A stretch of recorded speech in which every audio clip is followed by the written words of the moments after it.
In the year 3124, humanity had reached heights once thought impossible. Earth was no longer just a cradle of civilization.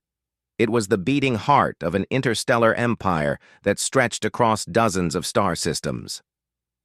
The United Earth Federation, UEF, stood tall among the galactic powers, its fleets unmatched, its technology unparalleled, and its resolve unshakable.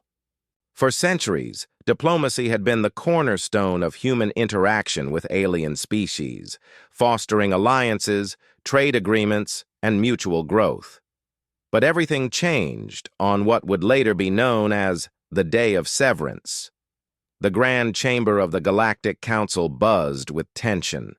Delegates from countless species sat in their assigned pods, floating platforms suspended above a glowing holographic map of the Milky Way.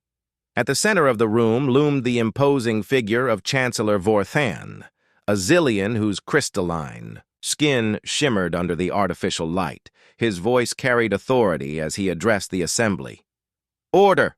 Order!" Vorthan bellowed, his translator device converting his native clicks and hums into standard Galactic.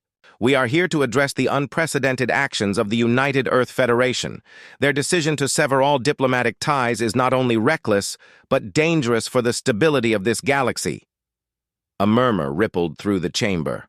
Some delegates whispered urgently to one another, while others stared at the massive hologram displaying Earth's insignia, a golden phoenix rising from blue flames. It was a symbol of rebirth, resilience, and defiance. Counselor Zinara of the Tauri Collective rose from her seat, her bioluminescent tendrils pulsing with agitation. "This is madness," she declared. "Humans have always been difficult partners." "Yes, but they've never outright abandoned diplomacy. What could possibly drive them to such extremes?"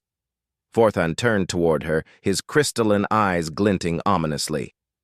"That is precisely why we are gathered here today, to uncover their motives and prevent further escalation. We must act before this situation spirals out of control." As if on cue, a holographic message appeared in the center of the chamber. It bore the emblem of the UEF, followed by the stern face of Admiral Elias Grant, Commander-in-Chief of the Human Defense Fleet. His steely gaze seemed to pierce through every delegate present. "To the members of the Galactic Council," Grant began, his tone devoid of emotion. "Effective immediately, the United Earth Federation has terminated all diplomatic relations with extraterrestrial entities. From this moment forward, any unauthorized vessel entering human-controlled space will be considered hostile and dealt with accordingly. This is not a negotiation. This is a declaration." The transmission ended abruptly, leaving the council chamber in stunned silence. Far away, aboard the UEF flagship Odyssey, Admiral Grant watched the feed of the council meeting from his private quarters. He leaned back in his chair, rubbing his temples. The weight of his decision pressed heavily upon him, but he knew there was no other choice. It hadn't been easy convincing the Federation Council to approve the move. Centuries of cooperation, treaties, and shared knowledge had built bridges between humanity and the rest of the galaxy. But recent events had shattered that trust irreparably. It started with the Krylos incident. 3 months prior, a research outpost on the edge of human territory had been attacked without provocation by a coalition of rogue factions led by the insectoid Krylos. The assault resulted in the deaths of over 10,000 scientists, engineers, and civilians. When the UEF demanded justice, the Galactic Council refused to intervene, citing insufficient evidence and labeling it an internal matter. For humanity, it was the final straw. Decades of similar betrayals, broken promises, stolen technology, and thinly veiled condescension had worn thin their patience. The Krylos attack was merely the spark that ignited the powder keg. Grant's thoughts were interrupted by the arrival of Captain Lila Torres, his second-in-command. She entered the room with a data tablet in hand, her expression grim. "Admiral," she said, saluting briskly, Initial reports indicate heightened activity near our borders. Several species are mobilizing their fleets, most notably the Zillions and the Tauri. They're positioning themselves strategically. Grant nodded. They're testing us, he replied. Let them posture all they want. Our defenses are ready. The real question is whether they'll risk war or try to negotiate behind closed doors. And if they choose war? Torres asked quietly. Grant stood up, his towering frame radiating determination. Then they'll learn why humans earned the nickname, Monsters of the Milky Way. Back at the Galactic Council, panic was spreading like wildfire. Species that had long relied on human advancements in medicine, energy, and transportation now faced the prospect of losing access to those resources entirely. Worse still, rumors circulated that humanity had developed a new weapon, one capable of annihilating entire star systems. Counselor Zinara slammed her fist onto her podium. We cannot allow this standoff to continue. If we do nothing, the balance of power will collapse. The humans may think they're untouchable, but they're not invincible. Chancellor Vorthan raised a hand to silence her. Calm yourself, Counselor.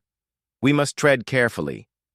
Humanity's technological prowess is unmatched, and their military strength rivals even the combined forces of the largest empires here. A direct confrontation would be catastrophic.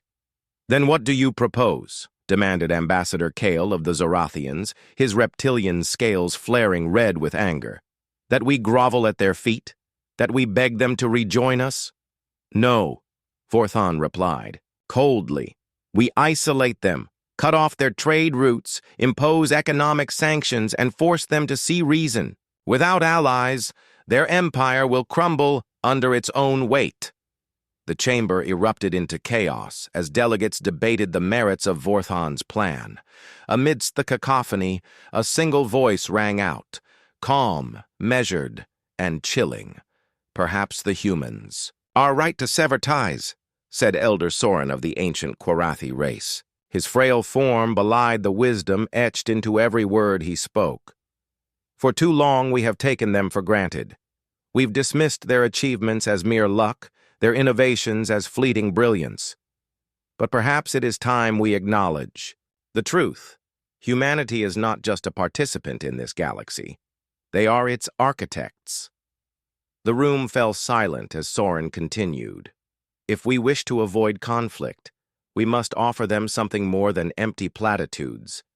Something tangible. Something that proves we value them as equals.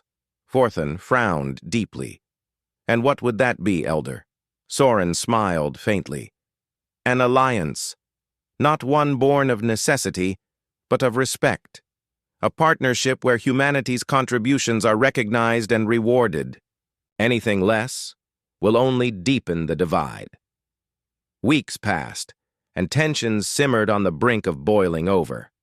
Human-controlled sectors became fortresses, patrolled by squadrons of sleek silver warships armed with experimental weaponry.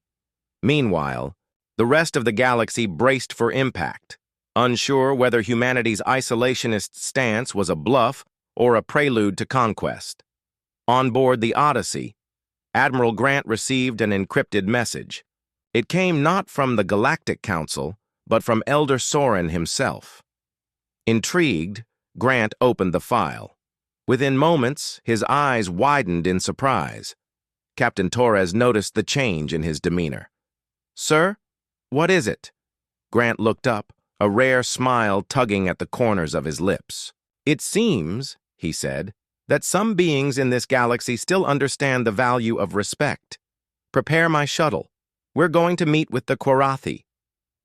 As the Odyssey charted a course toward neutral space, hope flickered faintly in the darkness. Perhaps diplomacy wasn't dead after all. Perhaps, just perhaps, the galaxy could find a way forward, together.